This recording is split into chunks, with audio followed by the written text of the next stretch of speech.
کیا کیا جائے آپ بتائیں کہ ایسے بچوں کے ساتھ ماں باپ کو چھوڑ دیں ہم ان کو. میرے گھر والے تو کہہ رہے ہیں بھائی ان کو چھوڑ دو پڑھائی. تو میں نے کہا میں کیا پنچر کی دکان کھلواؤں, اس کے کیا کروں میں, اس کو ٹھیلا لگواؤں, کیا کروں میں, اگر یہ پڑھے گا نہیں تو کیا کرے گا یہ.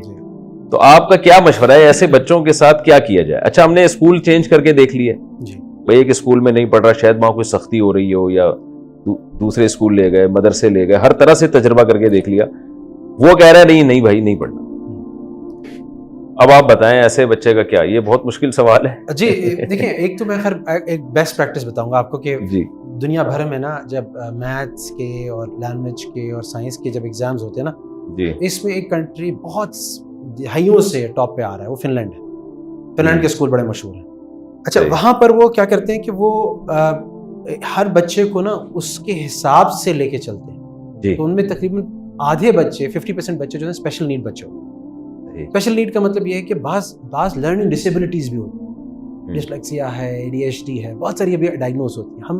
ہم کیا کرتے ہیں کہ عام طور پہ اب تو بہت سارے اسکولز میں یہ چیز آ بھی گئی ہے کہ وہ اس کا اسیسمنٹ کر کے وہ دیکھتے ہیں کہ اس کی لرننگ ڈسیبلٹی یا لرننگ کا جو اس کا ایک بہت بڑا ایک ہنڈرنس ہے, بہت بڑا ایک رکاوٹ ہے, اس کی وجہ کیا ہے. اچھا وہاں پہ فن لینڈ میں وہ کیا کرتے ہیں کہ ان کی ٹیم میں ایک سائیکالوجسٹ بھی ہوتا ہے, وہ سبجیکٹ کے ایکسپرٹ بھی ہوتا ہے.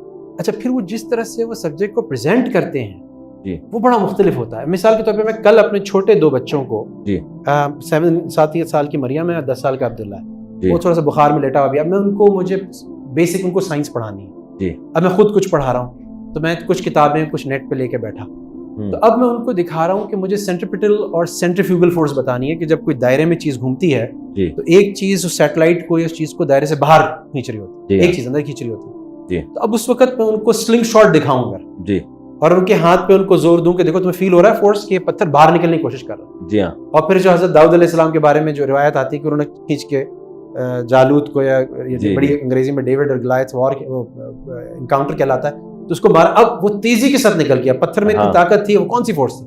اور 2 منٹ میں 2-4 ویڈیوز کی مدد سے 2-4 ایکسپیریمنٹس کی مدد سے ان کو پڑھائی نہیں لگ رہی. وہ کہہ رہے ہیں تو کتاب ہی نہیں کھلوائی. اصل تو مسئلہ یہی ہے, بچے کو ایسے پڑھانا چاہیے کہ اس کو وہ پڑھائی نہ لگے. لیکن اب تو ہم تو موجودہ سسٹم میں چل رہے ہیں نا, اب میں تو بچوں کو لٹو گھما کے دیکھیے میں تو اپنے بچوں کے لیے بہت ساری چیزیں ایسی کرتا ہوں جس میں وہ انگیجمنٹ ان کی ہو, اور وہ ظاہر ہے کہ آپ بہت مصروف ہیں, میں جانتا بھی ہوں. مصروفیت کے علاوہ اور بھی بہت سی چیزیں ہیں نا. ایک دفعہ تو میں سکھا دوں گا اس کو جی, بٹ اس کے علاوہ میں میرا پوائنٹ یہ تھا یہ تو ہر گھر کا مسئلہ ہے نا, یہ ایسا کوئی آپ حل بتائیں. اسکولز ہیں یا وہ چیزیں ہیں, یعنی بہت سارے ہمیں پیڈاگوجکلی نا, بڑا انٹرسٹنگ مارشل میکلوہن ہے, یہ بہت بڑا میڈیا اونر ہے کینیڈا کے اندر, وہ بڑی اچھی بات کرتا ہے کہ anybody who makes a distinction between entertainment and education doesn't know first thing about either. یعنی جو ایجوکیشن اور انٹرٹینمنٹ کے اندر فرق ڈالتا ہے وہ دونوں چیزوں کو نہیں آتا.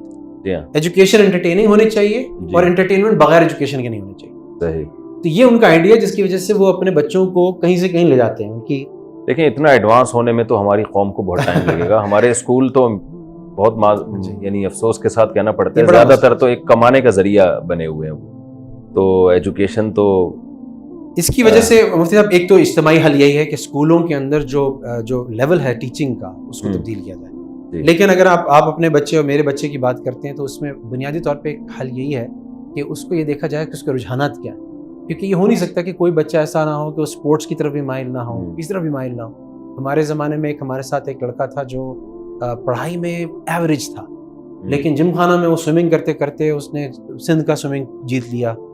اب اس وقت اس کو بہت ساری چیزیں امریکہ کے اندر یونیورسٹیز کے اندر وہاں پہ جو گیا وہ تو اس کو سوئمنگ کی وجہ سے اس کو ایڈمیشن بھی ملتا رہا. اب وہ ایک بڑا ڈاکٹر بھی ہے.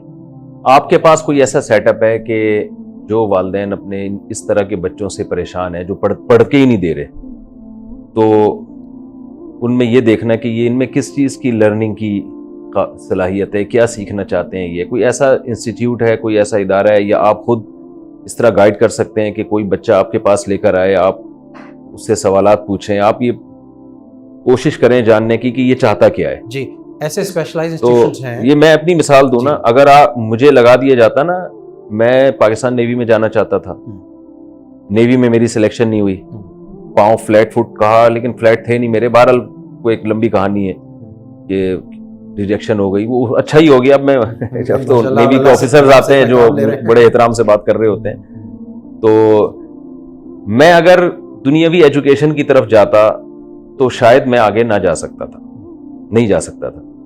مجھے اسکول میں کالج میں لڑکے کہتے تھے کہ یار تمہیں تو دین کی طرف جانا چاہیے, عالم بننا چاہیے.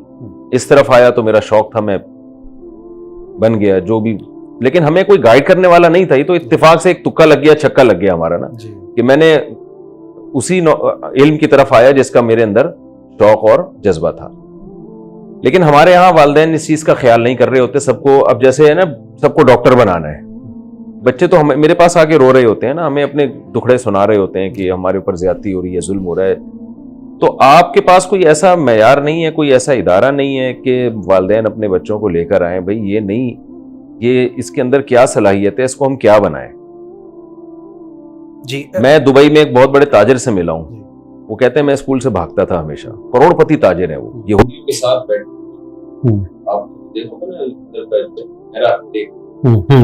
دبئی میں, جی جس کو دبئی کا بھی دبئی کہا جاتا ہے, وہاں ان کا آفس ہے اور ان کا بزنس ہے ڈائمنڈ کا. کہتے ہیں میں اسکول سے اگر نہیں بھاگتا تو آج میں اتنا بڑا تاجر نہ ہوتا, کیونکہ ان کے اندر صلاحیت تھی بزنس کی. تو جو صلاحیت تھی انہوں نے معاشرے سے لڑ کے ٹکر لے کے اس صلاحیت میں اپنے آپ کو پایا. لیکن ظاہر ہے والدین اگر بہت زیادہ ان پہ زبردستی کرتے تو وہ کچھ بھی نہ بن پاتے. تھوڑا والدین نے بھی ایک لچک رکھی کہ ٹھیک ہے جی, جو بچہ جو چاہتا ہے اس کو وہی بنایا جائے. تو کیا کیا جائے, کوئی ایسا ادارہ ہے, کوئی ایسے لوگ ہیں, والدین اپنے بچے کو ان کے پاس لے کر جائیں کاؤنسلنگ کے لیے, یا دیکھیں کہ یہ چاہتا کیا ہے, تو اس حساب سے ان کو, ورنہ بچوں کی عمریں برباد ہوتی ہیں, بچوں کی صلاحیتیں برباد ہوتی ہیں. میں نے تو دینی مدرسوں میں دیکھا ہے, بعض دفعہ زبردستی اپنے بچے کو مدرسے میں داخل کر دیتے ہیں, بچہ عالم نہیں بننا چاہتا, نتیجہ یہ نکلتا ہے کہ نہ وہ دین کا رہتا ہے نہ دنیا کا رہتا ہے, وہ برباد ہو جاتی ہے اس کی زندگی.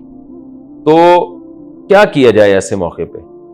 جی یہ ایک بہت بڑی ایک ہماری یعنی ڈرا بیک ہے یا آپ کے شارٹ کمنگ ہے کہ ہمارے یہاں یہ رجحانات نہیں دیکھے جاتے. تو فن لینڈ کی میں نے مثال دی, وہاں پہ بہت اس کا اہتمام ہے. البتہ یہاں اتنا ہو جاتا ہے کہ جی انٹر میں پہنچنے سے پہلے وہ یا میٹرک کے اندر بھی وہ ہو جاتا ہے کہ جی اچھا یہ میڈیکل یا نمبرز میں اچھا ہے تو چلو انجینئرنگ یا تھوڑا سا رجحان. اچھا مجھے صاحب ایک بات اس میں ایڈ کر دوں کہ یہ بات بھی ذہن میں رکھنی چاہیے کہ جتنی ہماری ریسرچ ہے نا باہر کی بھی اور سب, وہ یہ شو کرتی ہے کہ بعض اوقات ایسا بھی ہوتا ہے کہ ابتداً اس کا رجحان نہیں ہوتا, لیکن جب وہ کوئی 2-4 سال اس محنت میں لگاتا ہے تو وہ اس کا رجحان بن جاتا ہے اور وہ چیز اس کے لیے آسان ہو جاتی ہے. تو اس میں ایک ویریبل یہ بھی ہے کہ وہ بہت سارے تھیورسٹ اس کو کرتے ہیں کہ جی پہلے سے رجحانات تو ہوتے ہیں, ان بچوں کا رجحان ہوتا ہے جو ایک طرف آلریڈی بہت محنت کر چکے ہو. جی میں چھوٹا سا اپنا واقعہ بتاؤں کہ والد صاحب چارٹرڈ اکاؤنٹنٹ تھے, تو ان کا تھا کہ یہ اکاؤنٹنسی کرنی ہے آپ نے. شروع میں مجھے بہت ڈرائی, اور اکاؤنٹنگ ویسے بہت ڈرائی ہے, مجھے بہت خشک لگتا تھا. تو میں اس وقت یقین مانے لٹرلی تسبیح پڑھتا تھا, آئی لو اکاؤنٹنگ, آئی لو اکاؤنٹنگ. اچھا, اور مجھے محبت ہو گئی, تو وہ یعنی میرا پی ایچ ڈی اسی میں ہوا, سب کچھ اسی میں ہوا, اور میرے بڑی یعنی جو اسٹرینتھ آئی اکاؤنٹنگ سے آئی. بہت کچھ جو میں نے کیا زکوٰۃ سائٹ پر بھی مجھے سمجھ میں آتا ہے, اسلامک فائنانس کے مسئلے بھی سمجھ میں آتے ہیں, تو اکاؤنٹنگ. تو ایک چیز تو یہ بھی ذہن میں رکھیے گا کہ اس کو کوئی ایک مینٹور چاہیے جو اس کا ہاتھ پکڑ کے اس کے رجحانات دیکھ کے اس کو اس کی حوصلہ افزائی کرے. یہ سب سے بڑا فقدان اس چیز کا ہے. دوسرا جس طرح سے آپ نے اداروں کی بات کی, تو یہ ادارے تو ہیں جو لرننگ ڈسیبلٹیز وغیرہ کو اسیس کرتے ہیں. کچھ ادارے ایسے بھی ہیں یا آن لائن ٹیسٹ بھی ایسے موجود ہیں کہ وہ آپ کے لیے جب آپ سوالات کے جوابات, وہ میں نے اپنے بچوں کے ساتھ ان کی اماں کو بٹھایا, خود بھی بیٹھا, اور پھر وہ سارے سوالات کے جوابات. اب یہ عمار جو بڑے والے دونوں, حذیفہ 14 سال کے, ان دونوں کی تربیت ایک جیسی ہوئی ہے, مگر عمار جو ہے وہ 2.5 سال میں حفظ کر لیا, پڑھائی میں بڑا تیز, سارے اے سٹارز, تھوڑا شرمیلا. حذیفہ وہ جناب پڑھائی میں 4 سال ہو گئے, ابھی گردانی چل رہی. اچھا, پڑھائی میں مطلب ٹھیک ہے ماشاءاللہ, اچھے ہیں, انٹیلیجنٹ ہیں, لیکن مسجد میں آپ چلے جائیں تو بڑی اچھی اسمائل سے سب سے ملنا جلنا, نانی دادی کے بڑے فیوریٹ, کیونکہ وہ بڑا اچھی طرح ان کو دل موہ لینے والے, یہاں تک کہ نوکر ان کو بڑے ان میں پاپولر. تو اب وہ ان کے لیے سیم کریئر نہیں ہو سکتا, ان کے رجحانات الگ ہیں, یہ پڑھائی میں اور اس میں. تو ان کی اپنی صلاحیتوں کو دیکھ کر مجھے فیصلہ کرنا پڑے گا, تو اتنا ماں باپ کو بھی دیکھنا پڑتا ہے. آن لائن ٹیسٹ بھی ہیں, کچھ ادارے بھی ہیں, کچھ ہم اس کا سیٹ اپ بھی اس طرح سے بنا سکتے ہیں کہ کریئر کاؤنسلنگ کا ایک پروگرام ہے. ہم یہ سوچتے بھی رہے ہیں یہاں پہ کئی دفعہ کہ کچھ اس طرح کا اس چلیں آپ جیسے ہی کوئی ایسا پروگرام آپ ڈیزائن کریں تو ہمیں ضرور بتائیے گا, ہم اناؤنس کریں گے انشاءاللہ تاکہ لوگ آپ سے فائدہ اٹھائیں. جی ورک شاپ کر سکتے ہیں, کریئر کاؤنسلنگ کی, ان کے لیے بہتر ان کے لیے مواقع دے سکتے ہیں, ان کو سوچنے سمجھنے پہ کہ مل کے بڑا سیریس فیصلہ ہے جیسا فرما رہے ہیں. جی.